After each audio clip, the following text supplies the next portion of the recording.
तीर्थ पुरब सब फिर दिखै, पूर्व धर्म बहु कर्म कर, भाव भगत बिन कितै न लिखै। भाव न ब्रह्मे लिखिया, चार वेद सिमरत पढ़ दिखै। ढूंढी सगली प्रथमे, सतयुग आद दुआपर ते त्रेतै। कलयुग धुंधु कार है, भरम भुलाई बर बिद भेखै। भेखी प्रभु न पाईऐ, आप गवाए रूप न रेखै।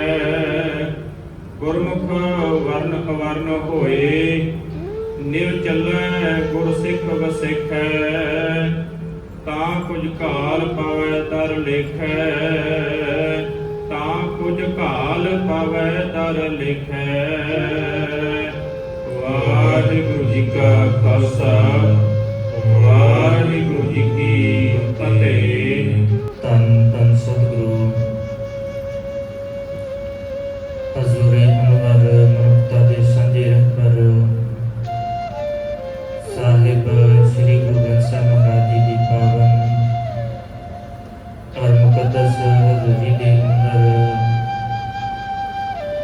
रोजाना की तरह संध्या वेले के दीवाना की हाजरी कर रहे गुरु प्यार वाले सत्संगी जनों, सतगुरां दी दया बख्शिश दा सदका पावन गुर दे अंदर जुड़ करके सतगुरां दी अमृतमई बाणी दे कीर्तन दे नाल सांझ बना रहे सां। उपरंत भाई साहब भाई गुरदास जी दीयां पवित्र वारां दी लड़ीवार विचार दे नाल जुड़न दा सुभाग समां प्राप्त होया है। इस लड़ी के तहत पिछले दीवाना दे अंदर पहली बार दियां 24 पौड़ियां दी विचार आप संतां दे नाल सांझी कीती सी। अगलेरी 25वीं पौड़ी जिस दा पाठ आप दियां ने सत्कारियो भाई साहब होणां पासों श्रवण कीता है, इस दी विचार दे नाल सांझ बनाउणी है। आओ विचारां दी आरंभता तो पहला गुरु चरनां दे अंदर हाज़री लवाइए। बड़े प्यार अते अदब साथ आखो जी सतनाम श्री वाहिगुरु साहिब जी। वाहिगुरु साहिब जीओ, बाबा आया तीरथी, तीर्थ पुरब सब फिर देखै। ਜਦੋਂ ਸਤਿਗੁਰੂ ਗੁਰੂ ਨਾਨਕ ਸਾਹਿਬ ਮਹਾਰਾਜ ਨੇ ਸੰਸਾਰ ਦੇ ਹਾਲਾਤ ਨੂੰ ਦੇਖਿਆ, ਸ੍ਰਿਸ਼ਟੀ ਦਾ ਹਾਲ ਦੇਖਿਆ, ਮਾਲਕ ਨੇ ਜਿਸ ਪਾਸੇ ਵੀ ਨਜ਼ਰ ਮਾਰੀ ਹਾਲਾਤ ਬਹੁਤ ਮਾੜੇ ਸਨ। ਫਿਰ ਸਤਿਗੁਰੂ ਨੇ ਬਖਸ਼ਿਸ਼ ਕਰਕੇ ਬਾਬੇ ਢੇਕ ਬਣਾਇਆ, ਉਦਾਸੀ ਕੀ ਰੀਤ ਚਲਾਈ, ਚੜਿਆ ਸੋਧਣ ਧਰਤ ਲੁਕਾਈ, ਲੁਕਾਈ ਨੂੰ ਸੋਧਣ ਤੁਰੇ। ਔਰ ਸੋਧਣ ਵਾਸਤੇ ਸਾਰਿਆਂ ਤੋਂ ਸੌਖਾ ਇਹ ਕੰਮ ਹੁੰਦਾ ਹੈ ਜਿੱਥੇ ਇਕੱਠ ਹੋਵੇ। ਇਕੱਠ ਦੇ ਵਿੱਚ ਗੱਲ ਕਹਿਣ ਦੇ ਨਾਲ ਜ਼ਿਆਦਾ ਲੋਕਾਂ ਤੱਕ ਪਹੁੰਚਦੀ ਹੈ। ਸਤਿਗੁਰੂ ਨੇ ਫਿਰ ਸਾਰਿਆਂ ਤੋਂ ਪਹਿਲਾਂ ਕੰਮ ਕੀਤਾ, ਬਾਬਾ ਆਇਆ ਤੀਰਥੀ। ਸਤਿਗੁਰੂ ਤੀਰਥਾਂ ਦੇ ਉੱਤੇ ਗਏ, ਜਿੱਥੇ ਜਿੱਥੇ ਧਾਰਮਿਕ ਸਥਾਨ ਸਨ, ਜਿੱਥੇ ਲੋਕ ਜੁੜਦੇ ਸਨ। ਔਰ ਗਏ ਵੀ ਕਦੋਂ? ਜਦੋਂ ਉੱਥੇ ਕੋਈ ਖਾਸ ਪੁਰਬ ਹੈ, ਖਾਸ ਪੁਰਬ ਦੇ ਉੱਤੇ ਜਾਂਦੇ ਨੇ। ਜਿਸ ਸਥਾਨ ਤੇ ਵੀ ਜਾਂਦੇ ਨੇ ਉੱਥੇ ਕੋਈ ਖਾਸ ਦਿਨ ਤਿਉਹਾਰ ਮਨਾਇਆ ਜਾਂਦਾ ਹੋਵੇ। ਜੇ ਅਚਲ ਬਟਾਲੇ ਜਾਂਦੇ ਨੇ ਸਤਿਗੁਰੂ, ਫਿਰ ਉੱਥੇ ਮਹਾ ਸ਼ਿਵਰਾਤਰੀ ਦਾ ਮੇਲਾ ਲੱਗਾ ਹੋਇਆ। ਕੁੰਭ ਦੇ ਮੇਲੇ ਤੇ ਸਤਿਗੁਰੂ ਜਾਂਦੇ ਨੇ ਤਾਂ ਕਿ ਉੱਥੇ ਲੋਕਾਂ ਦੇ ਨਾਲ ਗੱਲ ਕੀਤੀ ਜਾ ਸਕੇ। ਸਤਿਗੁਰੂ ਇਵੇਂ ਲੋਕਾਂ ਨੂੰ ਮਿਲਣ ਵਾਸਤੇ ਉਹ ਭੁੱਲੇ ਹੋਏ ਜਿਹੜੇ ਤੀਰਥਾਂ ਦੇ ਉੱਤੇ ਭਟਕਦੇ ਫਿਰਦੇ ਸਨ, ਸਤਿਗੁਰੂ ਫਿਰ ਉੱਥੇ ਪਹੁੰਚੇ ਨੇ। ਕਈਆਂ ਨੇ ਇਹ ਭੁਲੇਖਾ ਪਾਇਆ ਕਿ ਸਤਿਗੁਰੂ ਦੇਖੋ ਜੀ ਤੀਰਥ ਸਥਾਨਾਂ ਤੇ ਵੀ ਜਾਂਦੇ ਨੇ, ਮਾਲਕ ਵੀ ਤੇ ਤੀਰਥ ਸਥਾਨਾਂ ਤੇ ਗਏ ਨੇ। ਕਈ ਇਹਦਾ ਭੁਲੇਖਾ ਪਾਉਂਦੇ ਨੇ ਕਿ ਗੁਰੂ ਨਾਨਕ ਸਾਹਿਬ ਮਹਾਰਾਜ ਵੀ ਤਾਂ ਗਏ ਕਿਉਂਕਿ ਉਹ ਬੜਾ ਪਵਿੱਤਰ ਸਥਾਨ ਹੈ, ਤਾਂ ਸਤਿਗੁਰੂ ਗਏ ਨੇ। ਪਿੱਛੇ ਜੇ ਇੱਕ ਲਿਖਤ ਵੀ ਆਈ ਸੀ ਕਿ ਸਤਿਗੁਰੂ ਤਾਂ ਗੁਰੂ ਨਾਨਕ ਸਾਹਿਬ ਮਹਾਰਾਜ ਜਗਨਨਾਥਪੁਰੀ ਚ ਗਏ ਕਿਉਂਕਿ ਉੱਥੇ ਸੱਚਮੁੱਚ ਰੱਬ ਰਹਿੰਦਾ ਹੈ ਤੇ ਸਤਿਗੁਰੂ ਨੂੰ ਆ ਕੇ ਮਿਲਿਆ ਵੀ। ਗੁਰੂ ਨਾਨਕ ਸਾਹਿਬ ਮਹਾਰਾਜ ਨੂੰ ਆ ਕੇ ਦਰਸ਼ਨ ਵੀ ਦਿੱਤੇ ਰੱਬ ਨੇ। ਕਿ ਗੁਰੂ ਨਾਨਕ ਸਾਹਿਬ ਮਹਾਰਾਜ ਨੇ ਪਹਿਲੋਂ ਰੱਬ ਦੇ ਦਰਸ਼ਨ ਨਹੀਂ ਕੀਤੇ? ਪਹਿਲਾਂ ਬਾਬੇ ਪਾਇਆ ਬਖਸ਼ਦਾਰ। ਜੇ ਬਖਸ਼ਦਾਰ ਪਾਇਆ ਸੀ ਸਤਿਗੁਰੂ ਦੇ ਨਾਲ, ਨਿਰੰਕਾਰ ਦੇ ਨਾਲ ਇੱਕਮਿਕ ਹੋਏ ਸਨ, ਤਾਂ ਸੱਚ ਦੀ ਗੱਲ ਕਰਨੀ ਸ਼ੁਰੂ ਕੀਤੀ ਸਤਿਗੁਰੂ ਨੇ। ਫਿਰ ਜਗਨਨਾਥਪੁਰੀ ਦੇ ਵਿੱਚ ਨਹੀਂ, ਅਸਲ 'ਚ ਭੁਲੇਖਾ ਪਾਇਆ। ਜੇ ਇਸੇ ਗੱਲ ਨੂੰ, ਇਹੀ ਸਵਾਲ ਕਿਤੇ ਧੰਨ ਗੁਰੂ ਰਾਮਦਾਸ ਸਾਹਿਬ ਮਹਾਰਾਜ ਨੂੰ ਅਸੀਂ ਪੁੱਛਿਆ ਹੁੰਦਾ ਤੇ ਸਾਨੂੰ ਭੁਲੇਖਾ ਰਹਿਣਾ ਹੀ ਨਹੀਂ ਸੀ। ਜੇ ਕਦੇ ਪੁੱਛ ਲੈਂਦੇ ਨਾ ਕਿ ਧੰਨ ਗੁਰੂ ਰਾਮਦਾਸ ਸਾਹਿਬ ਮਹਾਰਾਜ ਸੱਚੇ ਪਾਤਸ਼ਾਹ ਜੀ ਤੁਸੀਂ ਦੱਸਿਓ ਜਰਾ, ਜੇ ਗੁਰੂ ਨਾਨਕ ਸਾਹਿਬ ਮਹਾਰਾਜ ਤੀਰਥਾਂ ਤੇ ਜਾਂਦੇ ਨੇ ਤੇ ਕਿਉਂ ਗਏ? ਗੁਰੂ ਅਮਰਦਾਸ ਸਾਹਿਬ ਮਹਾਰਾਜ ਤੀਰਥਾਂ ਤੇ ਜਾਂਦੇ ਨੇ ਤੇ ਕਿਉਂ ਜਾਂਦੇ ਨੇ? ਧੰਨ ਗੁਰੂ ਅੰਗਦ ਸਾਹਿਬ ਮਹਾਰਾਜ ਵੀ ਨੇੜੇ ਦੇ ਜਿਹੜੇ ਤੀਰਥ ਸਥਾਨ ਨੇ ਉੱਥੇ ਜਾਂਦੇ ਰਹੇ ਨੇ, ਫਿਰ ਇਹ ਕਿਉਂ ਗਏ ਨੇ ਉੱਥੇ? ਸਾਨੂੰ ਸਮਝਾਓ। ਇੱਕ ਪਾਸੇ ਤਾਂ ਬਾਣੀ ਮਨਾ ਕਰਦੀ ਹੈ ਕਿ ਤੀਰਥਾਂ ਤੇ ਜਾਣਾ ਨਹੀਂ ਹੈ, ਦੂਜੇ ਪਾਸੇ ਸਤਿਗੁਰੂ ਆਪ ਜਾ ਰਹੇ ਨੇ, ਫਿਰ ਕਿਉਂ ਗਏ? ਤੇ ਧੰਨ ਗੁਰੂ ਰਾਮਦਾਸ ਸਾਹਿਬ ਮਹਾਰਾਜ ਬਖਸ਼ਿਸ਼ ਕਰਦੇ, ਤੀਰਥ ਉਦਮ ਸਤਿਗੁਰੂ ਕੀਆ ਸਭ ਲੋਕ ਉਦਾਹਰਨ ਅਰਥਾ। ਲੋਕਾਂ ਨੂੰ ਉਦਾਹਰਨ ਵਾਸਤੇ ਜਿਹੜੇ ਇਹਨਾਂ ਕਰਮ ਕਾਂਡਾਂ 'ਚ ਫਸੇ ਹੋਏ ਸਨ, ਤੀਰਥਾਂ ਦੇ ਵਿੱਚ ਉਲਝੇ ਸਨ, ਸਤਿਗੁਰੂ ਜਾ ਕੇ ਉਹਨਾਂ ਨੂੰ ਉਹਨਾਂ ਕਰਮ ਕਾਂਡਾਂ ਪਖੰਡਾਂ 'ਚੋਂ, ਭਰਮਾਂ 'ਚੋਂ ਕੱਢਦੇ ਨੇ। ਸਤਿਗੁਰੂ ਜੇ ਹਰਿਦੁਆਰ ਜਾਂਦੇ ਨੇ ਤੇ ਉੱਥੇ ਜਿਹੜਾ ਭਰਮ ਹੈ ਮਨ ਦੇ ਅੰਦਰ ਵੀ ਇੱਥੇ ਖਲੋ ਕੇ ਜੇ ਸੂਰਜ ਨੂੰ ਪਾਣੀ ਦੇਵਾਂਗੇ ਤੇ ਪਾਣੀ ਪਹੁੰਚ ਜਾਏਗਾ, ਸਤਿਗੁਰੂ ਨੇ ਉਹ ਭਰਮ ਕੱਢਿਆ, ਲੋਕਾਂ ਨੂੰ ਸਮਝਾਇਆ ਕਿ ਭਾਈ ਗਲਤ ਰਸਤੇ ਤੇ ਹੋ ਤੁਸੀਂ, ਤੁਹਾਡਾ ਰਸਤਾ ਹੀ ਗਲਤ ਹੈ, ਜਿਸ ਪਾਸੇ ਨੂੰ ਤੁਸੀਂ ਜਾ ਰਹੇ ਹੋ ਇਹ ਰੱਬ ਵਾਲਾ ਰਸਤਾ ਨਹੀਂ ਹੈ। ਜੇ ਮਾਲਕ ਜਗਨਨਾਥਪੁਰੀ ਦੇ ਅੰਦਰ ਜਾਂਦੇ ਨੇ, ਉੱਥੇ ਦਾ ਭੁਲੇਖਾ ਪਿਆ ਹੋਇਆ ਕਿ ਇਦਾਂ ਕਰਕੇ ਆਰਤੀ ਰੱਬ ਨੂੰ ਖੁਸ਼ ਕੀਤਾ ਜਾ ਸਕਦਾ ਹੈ।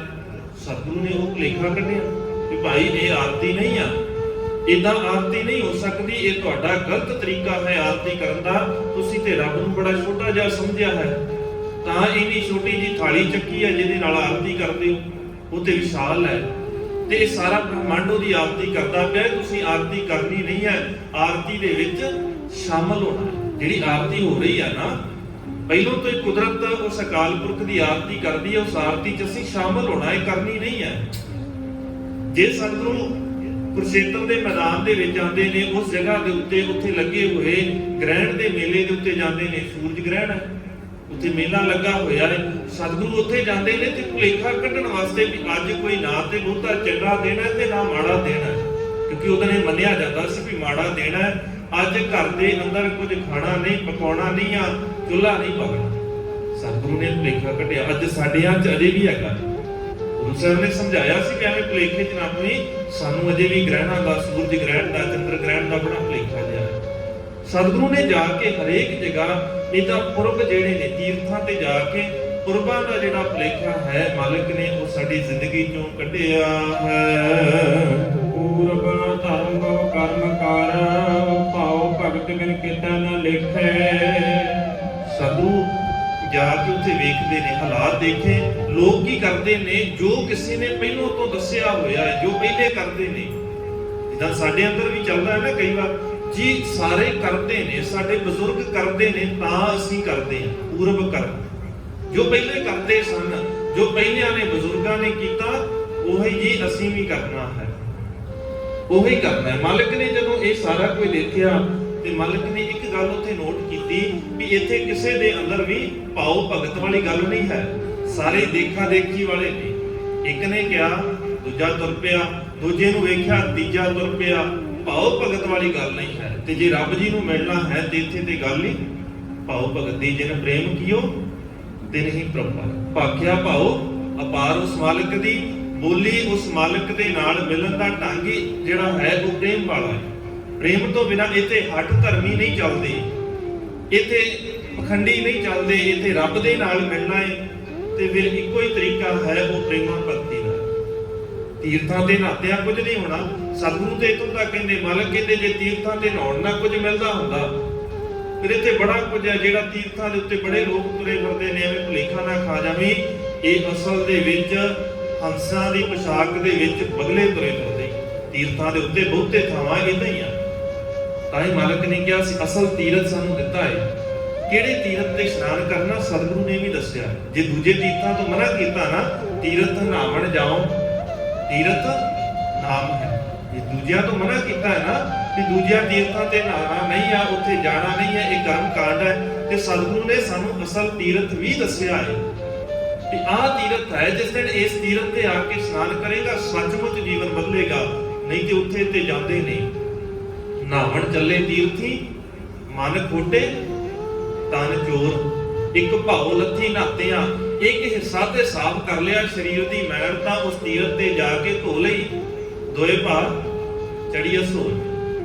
ਫਿਰ ਦੂਜੀ ਹੰਕਾਰ ਦੀ ਮੈਲ ਚੜਾ ਲਿਆ ਮਨ ਦੇ ਅੰਦਰ, ਮੈਂ ਤਾਂ ਜੀ ਹਰ ਮਹੀਨੇ ਤੀਰਥਾਂ ਤੇ ਇਸ਼ਨਾਨ ਕਰੀਦਾ, ਮੈਂ ਜੀ ਫਲਾਣੇ ਤੀਰਥ ਤੇ ਆਹ ਮਿੱਥੇ ਦਿਨ ਦੇ ਉੱਤੇ ਜਾਣਾ ਹੀ ਜਾਣਾ ਵਾ, ਭਾਵੇਂ ਕੁਝ ਵੀ ਹੋ ਜਾਏ। ਸਤਿਗੁਰੂ ਕਹਿੰਦੇ ਫਿਰ ਕੀਤਾ ਕੀ ਆ? ਪੱਲੇ ਤੇ ਕੁਝ ਵੀ ਨਹੀਂ ਹੈ, ਬਚਿਆ ਕੀ ਆ? ਹੈ ਤਾਂ ਅੰਦਰ ਹੰਕਾਰ ਹੀ ਵਧਾਇਆ ਨਾ। ਇੱਕ ਭਾਉ ਲੱਥੀ ਨਹਾਤਿਆਂ, ਦੋਏ ਭਾ ਚੜੀਏ ਸੁਹੋਰ। ਮਾਲਕ ਕਹਿੰਦੇ ਫਿਰ ਇੱਥੇ ਲੋੜ ਨਹੀਂ ਆ ਇਹਨਾਂ ਕਰਮ ਕਾਂਡਾਂ ਦੀ। ਸਾਧ ਭਲੇ ਅਣਨਾਤਿਆਂ, ਚੋਰ ਸੇ ਚੋਰਾ ਚੋਰ। ਸਾਧ ਜਿਹੜਾ ਭਲਾ ਹੈ ਨਾ, ਜਿਹੜਾ ਸੱਚਮੁੱਚ ਰੱਬ ਦੇ ਨਾਲ ਜੁੜਿਆ, ਉਹਨੂੰ ਤੀਰਥਾਂ ਦੀ ਲੋੜ ਨਹੀਂ ਹੈ। ਉਹ ਤਾਂ ਅੰਦਰੋਂ ਸੱਚਾ ਹੈ, ਅੰਦਰ ਸਾਫ਼ ਹੈ ਉਹਦਾ, ਉਹ ਗੁਰੂ ਦੇ ਕੋਲ ਆ ਕੇ ਸਿੱਖ ਲੈਂਦਾ। ਫਿਰ ਤੀਰਥਾਂ ਤੇ ਜਾ ਕੇ ਉਹਨੂੰ ਦਿਖਾਉਣ ਦੀ ਲੋੜ ਨਹੀਂ ਹੈ। ਗੁਰੂ ਸਾਹਿਬ ਦੀ ਫਿਲਾਸਫੀ ਜਿਹੜੀ ਆ ਉਹਦੇ 'ਚ ਜਾਣਾ ਜ਼ਰੂਰੀ ਹੈ। ਇਤਿਹਾਸਕ ਸਥਾਨਾਂ ਤੇ ਜਾਣਾ ਹੈ ਕਾਹਦੇ ਵਾਸਤੇ? ਆਪਣੇ ਇਤਿਹਾਸਕ ਸਥਾਨ ਦੇ ਬਾਰੇ ਜਾਣਨ ਵਾਸਤੇ। ਉੱਥੇ ਅਸੀਂ ਨਹੀਂ ਜਾਵਾਂਗੇ ਤੇ ਹੋਰ ਕੌਣ ਜਾਵੇਗਾ? ਜੇ ਧਾਰਮਿਕ ਸਥਾਨਾਂ ਤੇ, ਇਤਿਹਾਸਕ ਸਥਾਨਾਂ ਤੇ ਅਸੀਂ ਨਹੀਂ ਜਾਵਾਂਗੇ ਤੇ ਉੱਥੇ ਦੂਜੇ ਥੋੜੀ ਨਾ ਹੋਣਗੇ ਜੇ ਆਪਾਂ ਹੀ ਨਹੀਂ ਜਾਣਾ, ਜੇ ਸਾਡੇ ਇਤਿਹਾਸ ਦੇ ਨਾਲ ਸੰਬੰਧਿਤ ਨਹੀਂ। ਉੱਥੇ ਇਸ ਭਾਵਨਾ ਦੇ ਨਾਲ ਨਹੀਂ ਜਾਣਾ ਵੀ ਇੱਥੇ ਆ ਕੇ ਹੁਣ ਮੁਕਤੀ ਮਿਲ ਜਾਏਗੀ। ਜਿੱਦਾਂ ਬਾਕੀਆਂ ਨੂੰ ਲੱਗਦਾ ਹੈ ਨਾ ਵੀ ਇਸ ਆਰੇ ਦੇ ਨਾਲ ਆਪਣੇ ਆਪ ਨੂੰ ਚਰਵਾ ਕੇ ਕਰਵੱਤਰ ਆਰੇ ਦੇ ਨਾਲ ਫਿਰ ਜੀ ਸ਼ਿਵਪੁਰੀ 'ਚ ਪਹੁੰਚ ਜਾਵਾਂਗੇ, ਇੱਥੇ ਮੌਤ ਹੋ ਜਾਏਗੀ ਤੇ ਸਵਰਗ ਦੇ ਵਿੱਚ ਪਹੁੰਚ ਜਾਵਾਂਗੇ। ਇਹ ਭੁਲੇਖਾ। ਸਾਨੂੰ ਕੀ ਸਮਝਾਇਆ ਗੁਰੂ ਸਾਹਿਬ ਨੇ? ਉਹਨਾਂ ਨੂੰ ਲੱਗਦਾ ਹੈ ਵੀ ਰੱਬ ਇੱਥੇ ਆ। ਸਾਡੇ ਵਾਸਤੇ ਰੱਬ ਕਿੱਥੇ? ਇਹ ਵੀ ਸੰਸਾਰ ਤੁਮ ਦੇਖਦੇ ਇਹ ਹਰ ਕਾ ਰੂਪ ਹੈ, ਹਰ ਰੂਪ ਨਦਰੀਆਂ। ਸਾਰਾ ਸੰਸਾਰ ਜਿੱਥੇ ਵੀ ਦੇਖਾਂਗੇ, ਜਿੱਧਰ ਨੂੰ ਵੀ ਨਜ਼ਰ ਗਈ, ਸਤਿਗੁਰੂ ਕਹਿੰਦੇ ਉੱਥੇ ਹੀ ਜਹਾਂ ਜਹਾਂ ਵੇਖੋ ਤਾਂ ਹਜ਼ੂਰ। ਜਿਸ ਦਿਨ ਨਜ਼ਰ ਗੁਰੂ ਵਾਲੀ ਆ ਗਈ ਨਾ, ਜਿਸ ਦਿਨ ਗੁਰੂ ਨੇ ਉਹ ਗਿਆਨ ਦਾ ਸੁਰਮਾ ਸਾਡੀਆਂ ਨੇਤਰਾਂ ਦੇ ਵਿੱਚ ਪਾ ਦਿੱਤਾ, ਉਸੇ ਦਿਨ ਸਮਝ ਆ ਜਾਏਗੀ ਜਹਾਂ ਜਹਾਂ ਵੇਖੋ ਤਾਂ ਹਜ਼ੂਰ। ਦੂਰ ਕਤਹੁ ਨਾ ਜਾਈ ਰਵ ਰਹਿਆ, ਸਰਬੱਤਰ ਮੈਂ ਮਨ ਸਦਾ ਧਿਆਨ। ਉਹਨੂੰ ਯਾਦ ਕਰ ਜਿਹੜਾ ਤੇਰੇ ਹਿਰਦੇ ਦੇ ਅੰਦਰ ਵਸਿਆ, ਜਿਹੜਾ ਹਰ ਘਟ ਦੇ ਅੰਦਰ ਹੈ। ਤੇ ਧੰਨ ਗੁਰੂ ਤੇਗ ਬਹਾਦਰ ਸਾਹਿਬ ਮਹਾਰਾਜ ਸੱਚੇ ਪਾਤਸ਼ਾਹ ਕਹਿੰਦੇ ਅਸਲ 'ਚ ਹਾਲਾਤ ਕੀ ਨੇ? ਜੇ ਤੂੰ ਜਾ ਕੇ, ਪਹਿਲੀ ਗੱਲ ਤੇ ਇਹ ਫਿਲਾਸਫੀ ਹੈ ਹੀ ਨਹੀਂ। ਜੇ ਕਿਤੇ ਤੇਰੇ ਅੰਦਰ ਲੱਗਦਾ ਹੈ ਨਾ ਕਿ ਤੂੰ ਇਹਦਾ ਧਰਮੀ ਬਣ ਜਾਏਗਾ ਤੇ ਅੰਦਰ ਹੰਕਾਰ 'ਚ ਕੀ ਫਿਰਦਾ ਹੈ? ਤੀਰਥ ਵਰਤ ਅਰਦਾਨ ਕਰ, ਮਨ ਮੈਂ ਧਰੈ ਗੁਮਾਨ, ਨਾਨਕ ਨੇ ਫਲ ਜਾਤੇ ਜਿਉਂ ਪੁੰਜਰ ਇਸ਼ਨਾਨ। ਜਿਵੇਂ ਹਾਥੀ ਨੂੰ ਕਿੰਨਾ ਵੀ ਨਵਾ ਲਓ, ਬਾਹਰ ਨਿਕਲ ਕੇ ਉਹਨੇ ਆਪਣੇ ਸਿਰ 'ਚ ਸਵਾਰ ਆਪਣੇ ਸਰੀਰ ਦੇ ਉੱਤੇ ਮਿੱਟੀ ਉਹ ਸੁੱਟਣੀ ਆ ਨਾ, ਬਸ ਇਦਾਂ ਦਾ ਯਾਰ ਨਿਫਲ ਹੈ, ਕਿਸੇ ਕੰਮ ਨਹੀਂ, ਕਿਸੇ ਅਰਥ ਨਹੀਂ। ਜੇ ਗੁਰੂ ਦੇ ਨਾਲ ਮਿਲਣਾ ਹੈ, ਗੁਰੂ ਦੀ ਬਖਸ਼ਿਸ਼ ਲੈਣੀ ਹੈ, ਉਹਦੇ ਵਾਸਤੇ ਸਾਰਿਆਂ ਤੋਂ ਜ਼ਰੂਰੀ ਹੈ ਗੁਰੂ ਦੇ ਨਾਲ ਭਾਵਨਾ ਕਰਕੇ, ਮਨ ਕਰਕੇ, ਸ਼ਰਧਾ ਕਰਕੇ ਜੁੜਨਾ ਹੈ। ਆਓ ਨ ਬ੍ਰਹਮੇ ਲਿਖਿਆ, ਚਾਰ ਵੇਦ ਸਿਮਰਤ ਪੜ ਦੇਖੈ। ਭਾਈ ਗੁਰਦਾਸ ਜੀ ਕਹਿੰਦੇ ਇੱਕ ਨਹੀਂ, ਚਾਰੇ ਵੇਦ ਪੜ੍ਹ ਕੇ ਦੇਖ ਲੈ, ਸਾਰੇ ਸ਼ਾਸਤਰ ਪੜ੍ਹ ਕੇ ਦੇਖ ਲੈ। ਕਿਤੇ ਵੀ ਪਿਆਰ ਦੀ ਭਾਵਨਾ ਦੀ ਗੱਲ ਹੀ ਨਹੀਂ ਹੈ। ਕਰਮ ਕਾਂਡ ਹੀ ਸਿਖਾਏ ਨਹੀਂ, ਇਦਾਂ ਕਰ ਲੋ ਰੱਬ ਮਿਲ ਜਾਏਗਾ, ਇਦਾਂ ਕਰ ਲੋ ਰੱਬ ਮਿਲ ਜਾਏਗਾ। ਇੱਥੇ ਕਰਮ ਕਾਂਡ ਨਹੀਂ, ਇੱਥੇ ਤਾਂ ਸਿਰਫ ਸਿਖਾਇਆ ਹੈ ਰੱਬ ਜੀ ਦੇ ਨਾਲ ਜੁੜਨਾ ਹੈ ਤੇ ਜੁੜਨ ਵਾਸਤੇ ਆਪਣਾ ਮਨ ਨਿਰਮਲ ਕਰ ਲੈ। ਮਨ ਦੇ ਅੰਦਰੋਂ ਈਰਖਾ ਕੱਢ, ਮਨ ਦੇ ਅੰਦਰ ਜਿਹੜਾ ਤੇਰਾ ਅੰਦਰ ਦਾ ਸੁਭਾਅ ਹੈ, ਉਸ ਕਲਯੁਗੀ ਸੁਭਾਅ ਨੂੰ ਬਦਲ ਕੇ ਗੁਰੂ ਦੀ ਮੱਤ ਨੂੰ ਧਾਰਨ ਕਰ। ਜਿੱਦਣ ਅੰਦਰੋਂ ਈਰਖਾ ਨਿਕਲ ਗਈ, ਜੇ ਗੁਰੂ ਸਾਹਿਬ ਕਹਿੰਦੇ ਨੇ ਈਰਖਾ ਨੂੰ ਕੱਢ, ਕਾਹਦੇ ਵਾਸਤੇ? ਅੰਦਰ ਪਿਆਰ ਪੈਦਾ ਕਰ, ਭਾਵਨਾ ਪੈਦਾ ਕਰ। ਜੇ ਦਇਆ ਦੀ ਗੱਲ ਹੈ, ਸਤਿਗੁਰੂ ਜੇ ਦਇਆ ਸਿਖਾਉਂਦੇ ਨੇ ਤੇ ਕਿਉਂ? ਜਿਸ ਦਿਨ ਦਇਆ ਆ ਜਾਏਗੀ ਉਸੇ ਦਿਨ ਦੂਜਿਆਂ ਦਾ ਭਲਾ ਕਰਨ ਦਾ ਸੁਭਾਅ ਬਣ ਜਾਏ। ਜਿਸ ਦਿਨ ਸਬਰ ਆ ਜਾਏਗਾ ਉਸੇ ਦਿਨ ਦੂਜਿਆਂ ਦੇ ਨਾਲ ਠੱਗੀ ਮਾਰਨ ਦਾ ਸੁਭਾਅ ਖਤਮ ਹੋ ਜਾਏਗਾ। ਇਹ ਤੇ ਸਤਿਗੁਰੂ ਨੇ ਸਿਖਾਇਆ ਹੈ ਨਾ। ਜਿਸ ਦਿਨ ਇਹ ਗੁਣ ਆ ਗਏ, ਲੋਕਾਈ ਦਾ ਭਲਾ ਕਰਨਾ ਸ਼ੁਰੂ ਕਰ ਦਿੱਤਾ, ਦੂਜਿਆਂ ਦੇ ਨਾਲ ਪਿਆਰ ਦੀ ਭਾਵਨਾ ਆ ਗਈ ਤੇ ਆਪਣੇ ਆਪ ਹੀ ਫਿਰ ਸਾਰਿਆਂ ਦੇ ਨਾਲ ਪਿਆਰ ਕਰਦਿਆਂ ਸਾਰਿਆਂ ਦੇ ਵਿੱਚੋਂ ਰੱਬ ਦਿਖਣ ਲੱਗ ਜਾਣਾ ਹੈ। ਆਪਣੇ ਆਪ ਰੱਬ ਜੀ ਦੇ ਨਾਲ ਸਾਂਝ ਬਣ ਜਾਣਾ। ਇਹੀ ਤੇ ਰੱਬ ਹੈ, ਕਿਤੇ ਵੱਖਰਾ ਨਹੀਂ ਬੈਠਾ। ਜਿਸ ਦਿਨ ਅਸੀਂ ਇਹ ਸਮਝ ਲਿਆ ਸਾਡੀਆਂ ਬੁਰਾਈਆਂ ਦਾ ਸਾਰਿਆਂ ਤੋਂ ਮੂਲ ਇਹੀ ਕਾਰਨ ਸੀ। ਇਸ ਸੰਸਾਰ ਦੇ ਅੰਦਰ ਬੁਰਾਈਆਂ ਦਾ ਮੂਲ ਕਾਰਨ ਹੈ ਕਿ ਰੱਬ ਨੂੰ ਇੱਕ ਖਾਸ ਜਗ੍ਹਾ ਦੇ ਉੱਤੇ ਮੰਨ ਲਿਆ ਔਰ ਇੱਕ ਖਾਸ ਜਗ੍ਹਾ ਤੇ ਮੰਨਣ ਨਾਲ ਕੀ ਹੁੰਦਾ ਹੈ, ਅਸੀਂ ਦੇਖੀਏ ਜਦੋਂ ਤੇ ਕਿਸੇ ਧਾਰਮਿਕ ਸਥਾਨ ਤੇ ਜਾਂਦੇ ਹਾਂ, ਮਨ ਟਿਕਿਆ ਜਿਹਾ ਲੱਗਦਾ, ਚੰਗਾ ਸੋਚਦੇ ਹਾਂ, ਮਾੜਾ ਨਹੀਂ ਸੋਚਦੇ। ਹੈਗੇ ਨੇ ਮਾੜਾ ਸੋਚਣ ਵਾਲੇ ਵੀ, ਉਹਨਾਂ ਦੀ ਗਿਣਤੀ ਬਹੁਤ ਘੱਟ ਹੈ, ਪਰ ਬਹੁਤੇ ਜਿਹੜੇ ਨੇ ਧਾਰਮਿਕ ਸਥਾਨ ਦੇ ਉੱਤੇ ਆ ਕੇ ਚੰਗਾ ਸੋਚਦੇ, ਦੂਜਿਆਂ ਦਾ ਵੀ ਭਲਾ। ਜੇ ਕੋਈ ਪ੍ਰਸ਼ਾਦਾ ਛਕ ਕੇ ਹਟਿਆ, ਉਹਦੇ ਹੱਥੋਂ ਥਾਲ ਖੁੱਲ੍ਹਦੇ ਨੇ ਵੀ ਸੇਵਾ ਕਰਨੀ, ਝਾੜੂ ਦੀ ਸੇਵਾ ਕਰਨੀ ਹੈ, ਇੱਧਰੋਂ ਸੇਵਾ, ਮਤਲਬ ਫਿਰ ਭਾਵਨਾ ਕੀ ਹੈ, ਸੇਵਾ ਕਰਨ ਦੀ। ਜਦੋਂ ਇੱਥੋਂ ਬਾਹਰ ਗਏ ਉਸੇ ਵੇਲੇ ਸਾਰਾ ਸਿਸਟਮ ਬਦਲ ਗਿਆ। ਕਿਉਂ ਹੋਇਆ ਇਹ ਤਾਂ? ਕਿਉਂਕਿ ਮੰਨ ਕੇ ਬੈਠੇ ਸੀ ਰੱਬ ਇਸੇ ਧਾਰਮਿਕ ਸਥਾਨ ਦੇ ਉੱਤੇ ਹੈ, ਬਾਹਰ ਰੱਬ ਨਹੀਂ ਹੈਗਾ। ਜੇ ਇਹ ਮੰਨਿਆ ਹੁੰਦਾ ਵੀ ਹਰ ਜਗ੍ਹਾ ਦੇ ਉੱਤੇ ਰੱਬ ਹੈ, ਘੱਟ ਮੈਂ ਹਰਜੂ ਬਸ ਹੈ, ਜਿਸ ਦਿਨ ਇਹ ਮੰਨ ਲਿਆ, ਫਿਰ ਤੇ ਜਿੱਧਰ ਵੀ ਦੇਖਾਂਗੇ ਉਹ ਮਾਲਕ ਦਿਖੇਗਾ। ਫਿਰ ਮਨ ਦੇ ਅੰਦਰ ਈਰਖਾ, ਤ੍ਰਿਸ਼ਨਾ, ਠੱਗੀ, ਚੋਰੀ, ਇਹ ਸਾਰਾ ਸੁਭਾਅ ਹੀ ਖਤਮ ਹੋ ਜਾਏਗਾ, ਸਾਰਾ ਸਿਸਟਮ ਬਦਲ ਜਾਏਗਾ। ਫਿਰ ਸਾਰਿਆਂ ਦੇ ਨਾਲ ਹੀ ਪਿਆਰ ਦੀ ਭਾਵਨਾ ਬਣ ਜਾਵੇਗੀ। ਢੂੰਡੀ ਸਗਲੀ ਬਿਰਖ ਨੇ ਸਤਿਯੁਗ ਆਦ ਦੁਆਪਰ ਤ੍ਰੇਤੇ। ਕਹਿੰਦੇ ਸਤਿਗੁਰੂ ਨੇ ਦੇਖਿਆ ਸਾਰੀ ਪ੍ਰਿਥਵੀ, ਜਿੱਥੇ ਵੀ ਮਾਲਕ ਗਏ, ਹਾਲਾਤ ਦੇਖੇ ਨੇ ਉੱਥੇ ਦੇ। ਜਿਹੜੇ ਧਾਰਮਿਕ ਲੋਕ ਨੇ ਉਹਨਾਂ ਦੇ ਹਾਲ ਦੇਖੇ, ਸਤਿਯੁਗੀ ਅਖਵਾਉਣ ਵਾਲਿਆਂ ਦੇ ਹਾਲ ਦੇਖੇ। ਜਦੋਂ ਸਤਿਯੁਗ ਦਾ ਹਾਲ ਪੜਿਆ, ਉਦੋਂ ਦੇ ਹਾਲ ਦੇਖੇ, ਤ੍ਰੇਤੇ ਦਾ ਹਾਲ ਦੇਖਿਆ, ਦੁਆਪਰ ਦਾ ਹਾਲ ਦੇਖਿਆ, ਹੈ ਸਾਰੇ ਥਾਂ ਹੀ ਹਾਲ ਸੀ। ਕਹਿਣ ਨੂੰ ਭਾਵੇਂ ਸਤਿਯੁਗ ਸੀ, ਪਰ ਧੱਕਾ ਉਦੋਂ ਵੀ ਹੋਇਆ, ਉਦੋਂ ਵੀ ਧੱਕਾ ਕੀਤਾ। ਤ੍ਰੇਤਾ ਆਇਆ, ਉਦੋਂ ਵੀ ਧੱਕਾ ਹੋਇਆ। ਦੁਆਪਰ ਆਇਆ, ਕਿਰਦਾਰ ਪੱਖੋਂ ਉਦੋਂ ਵੀ ਨੀਵੇਂ ਨੇ, ਕਿਰਦਾਰ ਉਦੋਂ ਵੀ ਉੱਚੇ ਨਹੀਂ। ਕਹਿਣ ਨੂੰ ਭਾਵੇਂ ਯੁੱਗ ਬਦਲੇ ਨੇ, ਹਾਲਾਤ ਉਦਾਂ ਦੇ ਨੇ। ਤਾਂ ਹੀ ਤਾਂ ਭਾਈ ਗੁਰਦਾਸ ਜੀ ਕਹਿੰਦੇ ਜੋ ਸਤਿਗੁਰੂ ਨੇ ਸਾਰਾ ਕੁਝ ਦੇਖਿਆ, ਕੁਝ ਵੀ ਬਦਲਿਆ ਹੋਇਆ ਨਹੀਂ ਸੀ। ਜੋ ਅੱਜ ਹੈ ਉਦਾਂ ਦਾ ਹੀ ਉਦਣ ਸੁਭਾਅ ਸੀ। ਕਲਯੁਗ ਧੁੰਦੂਕਾਰ ਹੈ, ਭਰਮ ਭੁਲਾਈ ਬਰ ਬਿਦ ਭੇਖੈ।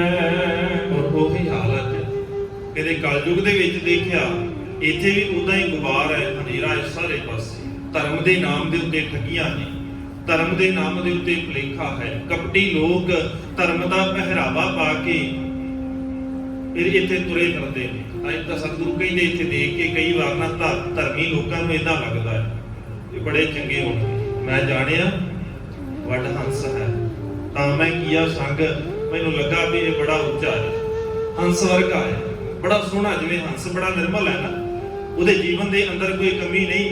ਕਹਿੰਦੇ ਪਹਿਰਾਵਾ ਜਦੋਂ ਦੇਖਿਆ ਫਿਰ ਇਦਾਂ ਹੀ ਲੱਗਾ, ਮੈਂ ਜਾਣਿਆ ਵੱਡ ਹੰਸ ਹੈ, ਤਾਂ ਮੈਂ ਕੀਆ ਸੰਗ। ਜੇ ਜਾਣਾ ਪੱਗ ਪਕੁੜਾ, ਜੇ ਪਤਾ ਲੱਗ ਜਾਂਦਾ ਨਾ ਪਹਿਲਾਂ, ਬਾਅਦ ਵਿੱਚ ਲੱਗਦਾ ਨਾ ਕਈ ਵਾਰ ਆਹ ਧਰਮੀ ਤਾਂ ਮੈਨੂੰ ਲੱਗਦਾ ਸੀ ਵੀ ਬੜਾ ਚੰਗਾ ਹੈ, ਬੜਾ ਧਰਮੀ ਹੈ, ਗੱਲਾਂ ਬੜੀਆਂ ਸੋਹਣੀਆਂ ਕਰਦਾ ਸੀ ਧਰਮ ਦੀਆਂ। ਅੱਜ ਪਤਾ ਲੱਗਾ ਇਹਦਾ ਕਿਰਦਾਰ ਪੱਖੋਂ ਹੀ ਬੜਾ ਨੀਵਾਂ, ਇਹਦਾ ਤੇ ਆਚਰਣ ਹੀ ਬੜਾ ਨੀਵਾਂ, ਇਹਦਾ ਤੇ ਕਰੈਕਟਰ ਇੰਨਾ ਕੁ ਮਾੜਾ ਹੈ, ਇਹਦੇ ਨਾਲ ਤੇ ਬੋਲਣਾ ਵੀ ਚੰਗਾ ਨਹੀਂ ਹੈ। ਬਾਅਦ ਵਿੱਚ ਪਤਾ ਲੱਗਦਾ ਹੈ। ਸਤਿਗੁਰੂ ਕਹਿੰਦੇ ਇਦਾਂ ਹੀ ਲੱਗੇ ਸੀ ਬਹੁਤੇ ਧਰਮੀ। ਜਦੋਂ ਪਤਾ ਲੱਗਾ ਫਿਰ ਉਸੇ ਦਿਨ ਸਾਜ ਛੱਡ ਕੇ ਪਾਸੇ ਹੋ ਗਏ। ਸਤਿਗੁਰੂ ਕਹਿੰਦੇ ਇਸੇ ਕਰਕੇ ਗੁਰੂ ਦੀ ਮੱਤ ਲੈ, ਗੁਰੂ ਦੀ ਸੁਰਤ ਜਿਸ ਦਿਨ ਤੇਰੇ ਜੀਵਨ ਚ ਆ ਜਾਏਗੀ, ਸਾਹਮਣੇ ਵਾਲੇ ਦੀ ਬੋਲੀ ਦੇਖ ਕੇ ਤੈਨੂੰ ਅੱਧਿਓਂ ਜ਼ਿਆਦਾ ਪਤਾ ਲੱਗ ਜਾਣਾ ਵੀ ਕਿੰਨਾ ਕੁ ਧਰਮੀ ਹੈ। ਉਹਦੇ ਕੰਮ ਦੇਖ ਕੇ, ਉਹਦਾ ਜੀਵਨ ਦੇਖ ਕੇ ਉਸੇ ਦਿਨ ਹੀ ਪਤਾ ਲੱਗ ਜਾਣਾ। ਸੇਠ ਸਾਹਿਬ ਜੀ ਇਹ ਗੱਲ ਕੀਤਾ, ਕਹਿੰਦਾ ਜੇ ਕਿਤੇ ਧਰਮੀ ਦੇਖਣਾ ਹੋਵੇ ਨਾ, ਫਿਰ ਤਿੰਨ ਗੱਲਾਂ ਨੂੰ ਦੇਖ ਲਿਆ। ਜੇ ਉਹਨੂੰ ਦੇਖਣਾ ਹੋਵੇ ਨਾ, ਫਿਰ ਇਹ ਸ਼ੁਰੂਆਤ ਕਰ ਲਿਆ, ਜੇ ਪਤਾ ਲੱਗ ਜਾਏਗਾ। ਮਰਦਮ ਰਾਮੇਸ਼ ਨਾਸਤ ਅਜ਼, ਮਰਦ ਦੀ ਕਹਿੰਦੇ ਜਿਹੜਾ ਚੰਗਾ ਹੈ, ਅਸਲ ਦੇ ਵਿੱਚ ਜਿਹੜਾ ਜੀਵਨ ਕਿਰਦਾਰ ਬੜਾ ਉੱਚਾ ਹੈ ਨਾ, ਉਹਦੀ ਪਛਾਣ ਕੀ ਹੈ?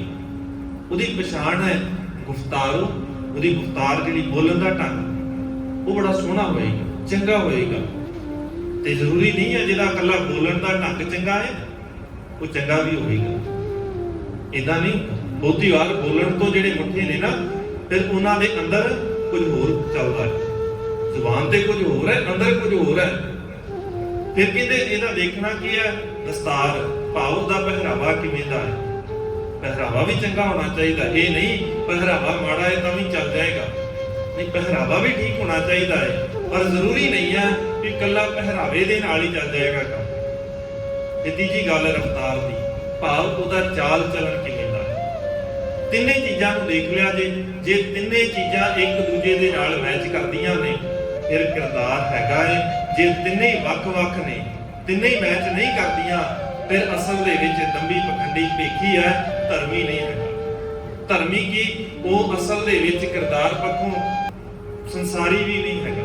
ਕਿਵੇਂ ਦਾ ਵੀ ਹੋਵੇ, ਕਿਸੇ ਵੀ ਧਰਮ ਨੂੰ ਮੰਨਦਾ ਹੋਵੇ, ਜੇ ਉਹਦੀਆਂ ਆ ਤਿੰਨੇ ਗੱਲਾਂ ਮੈਚ ਨਹੀਂ ਕਰਦੀਆਂ, ਫਿਰ ਉਹ ਇਸ ਸਮਾਜ ਦੇ ਵਿੱਚ ਸਿਰਫ ਤੇ ਸਿਰਫ ਦੂਜਿਆਂ ਨੂੰ ਮੂਰਖ ਬਣਾ ਰਿਹਾ ਹੈ। ਇਸ ਤੋਂ ਵੱਧ ਕੁਝ ਵੀ ਨਹੀਂ। ਭਾਈ ਗੁਰਦਾਸ ਜੀ ਕਹਿੰਦੇ, ਜਦੋਂ ਗੁਰੂ ਸਾਹਿਬ ਨੇ ਦੇਖਿਆ ਇੱਥੇ ਦਾ ਹਾਲ ਇਦਾਂ ਦਾ ਹੈ, ਢੂੰਡੀ ਸਗਲੀ ਪ੍ਰਥਮੀ, ਜਦੋਂ ਸਾਰਾ ਸੰਸਾਰ ਦੇਖਿਆ, ਕਲਯੁਗ ਦਾ ਹਨੇਰਾ ਹੈ, ਸਾਰੇ ਪਾਸੇ ਲੋਕਾਂ ਦਾ ਹਾਲ ਜਿਹੜਾ ਨੀਵੇਂ ਪੱਧਰ ਦਾ ਹੈ। ਸਾਰੇ ਲੋਕ ਸਿਰਫ ਦੂਜਿਆਂ ਨੂੰ ਮੂਰਖ ਬਣਾ ਰਹੇ ਹਨ। ਵੇਖੀ ਪ੍ਰਭੂ ਨਾ ਪਾਈਐ, ਆਪ ਗਵਾਏ ਰੂਪ ਨਾ ਰੇਖੈ। ਇੱਥੇ ਤਾਂ ਜੇ ਮਿਲਣਾ ਹੈ ਨਾ, ਵੇਖੀ ਪ੍ਰਭੂ ਨਾ ਪਾਈਐ, ਭੇਖਾਂ ਦੇ ਨਾਲ ਨਹੀਂ, ਬਾਹਰ ਦੇ ਇਕੱਲੇ ਦਿਖਾਵਿਆਂ ਦੇ ਨਾਲ ਨਹੀਂ। ਜੋ ਗੁਰੂ ਨੇ ਮਰਿਆਦਾ ਦੱਸੀ ਹੈ, ਜੋ ਰਹਿਤ ਦੱਸੀ ਹੈ, ਉਹ ਧਾਰਨ ਕਰਨੀ ਜ਼ਰੂਰੀ ਹੈ, ਪਰ ਕੱਲਾ ਭੇਖ ਨਹੀਂ। ਜੇ ਕੱਲਾ ਭੇਖ ਹੈ ਤੇ ਭੇਖ ਦਿਖਾਵੇ, ਜਗਤ ਕੋ ਲੋਕਾਂ ਕੋ ਵਸਕੀਨ, ਲੋਕਾਂ ਨੂੰ ਮੂਰਖ ਬਣਾਉਣ ਵਾਸਤੇ, ਸਿਰਫ ਆਪਣੇ ਆਪ ਨੂੰ ਸ੍ਰੇਸ਼ਟ ਦਰਸਾਉਣ ਵਾਸਤੇ। ਜੋਗ ਨਾ ਭਗਵੀ ਕੱਪੜੀ, ਜੋਗ ਨਾ ਮੈਲੇ ਵੇਸ, ਨਾਨਕ ਕਰ ਬੈਠਿਆ ਜੋਗ ਪਾਈਆ ਸਤਿਗੁਰ ਕਾ ਉਪਦੇਸ਼। ਨਾ ਤੇ ਭਗਵੇਂ ਕੱਪੜਿਆਂ ਦੇ ਨਾਲ, ਨਾ ਚਿੱਟੇ ਕੱਪੜਿਆਂ ਦੇ ਨਾਲ, ਤੇ ਨਾ ਕਿਸੇ ਹੋਰ ਰੰਗ ਦੇ ਕੱਪੜੇ ਪਾਇਆ ਧਰਮੀ ਬਣ ਜਾਣਾ। ਧਰਮੀ ਬਣਨ ਵਾਸਤੇ ਗੁਰੂ ਦਾ ਉਪਦੇਸ਼, ਨਾਨਕ ਘਰ ਬੈਠਿਆ ਜੋਗ ਪਾਈਆ ਸਤਿਗੁਰ ਕਾ ਉਪਦੇਸ਼। ਗੁਰੂ ਦੇ ਉਪਦੇਸ਼ ਦੇ ਨਾਲ ਜੇ ਜੋਗੀ ਬਣਨਾ ਹੈ, ਗੁਰੂ ਦੇ ਨਾਲ ਜੁੜਨਾ ਹੈ। ਜੋਗ ਦਾ ਭਾਵ ਜੁੜਨਾ, ਮਿਲਾਪ, ਭੇਖਾਂ ਦੇ ਨਾਲ ਨਹੀਂ। ਭੇਖੀ ਬਹੁਤ ਨੇ ਇੱਥੇ ਸੰਸਾਰ ਦੇ ਉੱਤੇ, ਜ਼ਿਆਦਾਤਰ ਧਰਮ ਦੇ ਨਾਮ ਦੇ ਉੱਤੇ ਭੇਖੀ ਨੇ। ਹਰੇਕ ਜਿਹੜੇ ਮਰਜ਼ੀ ਪਾਸੇ ਦੇਖ ਲਈਏ, ਭੇਖੀ ਜ਼ਿਆਦਾ ਨੇ। ਅਸਲ ਜਿਹੜਾ ਹੈ ਉਹ ਸੱਚ ਵਾਲੇ ਬਹੁਤ ਘੱਟ ਹਨ। ਗੁਰਮੁਖ ਵਰਨ ਅਵਰਨ ਹੋਏ, ਨਿਵ ਚੱਲੈ ਗੁਰ ਸਿੱਖ ਵਸਿੱਖ। ਤੇ ਜਿਹੜਾ ਗੁਰਮੁਖ ਹੈ, ਜੇ ਮਿਲਣਾ ਹੈ ਤੇ ਗੁਰਮੁਖ ਬਣਨਾ ਪਏਗਾ। ਔਰ ਜਿਸ ਦਿਨ ਗੁਰਮੁਖ ਬਣ ਗਏ, ਆਪ ਗਵਾਏ ਰੂਪ ਨਾ ਰੇਖ। ਆਪਣੇ ਆਪ ਨੂੰ ਗਵਾ ਕੇ ਫਿਰ ਨਾ ਤੇ ਬਾਹਰੀ ਪਖੰਡਾਂ ਦੀ ਲੋੜ ਪਏਗੀ, ਨਾ ਐਵੇਂ ਦਾਅਵਿਆਂ ਦੀ ਲੋੜ ਪਏਗੀ, ਨਾ ਕੁਝ ਵੀ ਦੂਜਿਆਂ ਨੂੰ ਦੱਸਣਾ ਪਏਗਾ ਕਿ ਮੈਂ ਧਰਮੀ ਹੈਗਾ। ਨਾ ਦੂਜਿਆਂ ਨੂੰ ਦੱਸਣਾ ਨਹੀਂ ਪਏਗਾ। ਫਿਰ ਧਰਮ ਦੇ ਅਨੁਸਾਰ ਜਿਹੜੇ ਗੁਰੂ ਨੇ ਤਰੀਕੇ ਦੱਸੇ ਨੇ, ਉਹ ਤਰੀਕੇ ਅਪਣਾ ਕੇ, ਜਿਹੜੀ ਗੁਰੂ ਨੇ ਮਰਿਆਦਾ ਦੱਸੀ ਹੈ, ਉਸ ਮਰਿਆਦਾ ਨੂੰ ਜੀਵਨ ਦੇ ਵਿੱਚ ਲਿਆ ਕੇ, ਗੁਰੂ ਦਾ ਉਪਦੇਸ਼ ਜੀਵਨ 'ਚ ਲਿਆ ਕੇ ਮਿਲਣਾ ਸੌਖਾ ਹੋ ਜਾਏਗਾ। ਗੁਰਮੁਖ ਬਣ ਜਾਵਾਂਗੇ। ਗੁਰਮੁਖ, ਤੇ ਜਿਹੜਾ ਗੁਰਮੁਖ ਬਣ ਗਿਆ, ਫਿਰ ਉਹਦੇ ਅੰਦਰੋਂ ਇਹ ਭਾਵਨਾ ਨਿਕਲ ਜਾਂਦੀ ਹੈ, ਵਰਨ ਅਵਰਨ ਹੋਏ, ਉੱਚਾ ਤੇ ਨੀਵਾਂ ਹੋਵੇ। ਜੇ ਗੁਰਮੁਖ ਹੈ, ਗੁਰੂ ਦੇ ਨਾਲ ਜੁੜਿਆ ਹੋਇਆ ਹੈ, ਫਿਰ ਉੱਚੇ ਤੇ ਨੀਵੇਂ ਦੀ ਗੱਲ ਨਹੀਂ ਕਰਦਾ। ਤੇ ਧਰਮੀ ਵੀ ਜਿਹੜੇ ਨੇ ਨਾ ਬਹੁਤੇ, ਉਹ ਅਜੇ ਵੀ ਗੱਲ ਕਰਦੇ ਨੇ, ਇਹ ਜੀ ਨੀਵਾਂ ਹੈ, ਇਹ ਜੀ ਉੱਚਾ ਹੈ। ਇੱਕ ਨੀਵਾਂ ਬਣ ਗਿਆ, ਇੱਕ ਉੱਚਾ ਬਣ ਗਿਆ। ਜਦੋਂ ਤੱਕ ਉੱਚੇ ਤੇ ਨੀਵੇਂ ਦੀ ਗੱਲ ਹੈ, ਉਦੋਂ ਤੱਕ ਸਿੱਖ ਨਹੀਂ ਬਣ ਸਕਦੇ। ਸੌਖੀ ਜੀ ਗੱਲ ਦਿਮਾਗ ਦੇ ਅੰਦਰ ਬਿਠਾ ਲਈਏ, ਜਦੋਂ ਤੱਕ ਇਹ ਚੱਲਦਾ ਹੈ ਨਾ ਸਾਡੇ ਅੰਦਰ ਕਿ ਮੇਰੇ ਕੋਲ ਕੋਈ ਤਾਕਤ ਹੈ, ਮੇਰੀ ਜ਼ਾਤ ਉੱਚੀ ਹੈ, ਮੈਂ ਅਮੀਰ ਜ਼ਿਆਦਾ ਵਾਂ, ਉਦੋਂ ਤੱਕ ਗੁਰੂ ਦੇ ਨਾਲ ਸਾਂਝ ਨਹੀਂ ਬਣੀ।